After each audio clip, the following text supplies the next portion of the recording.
Oklahoma is one of around 10 states left that still doesn't have sports betting, and a lawmaker who's advocated for it for years says he's pulling a new card to bypass the governor and get it on a ballot.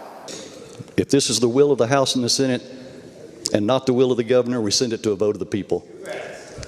A few sports betting bills made it through the Capitol before a major deadline, but Governor Kevin Stitt has promised to veto them. So one of them is written to go to the people instead through a legislative referendum. Mr. Representative, let me get this clear. You're wanting to take the governor out of this equation?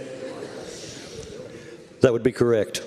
Given how popular sports betting is from the polling I've seen, and we've seen it expanding in other states, I am not surprised that people are looking for innovative solutions for how to bring that to Oklahomans. Lobbyist Pat McFerrin is an expert on state questions. There are two ways to get state questions: initiative petitions started by citizens and legislative referendums. Legislative referendums happen quite a bit in Oklahoma. One of the biggest sticking points in sports betting is how it works with tribal compacts and whether there would be a mobile component that would be accessed away from tribal property. But Luttrell's bill still has the support of the Oklahoma Indian Gaming Association. They say the bill follows the law and continues to build on the economic foundations of the compacts. OIGA's chairman added he hopes Governor Kevin Stitt will start to embrace the ideas, but the governor remained adamant as recently as Wednesday. He's against all of the current proposals. None of those bills that have moved off the floors of the House or Senate have got my input on them. Matter of fact, they've excluded the governor of the state of Oklahoma from these discussions. These are tribal push bills that are only going to benefit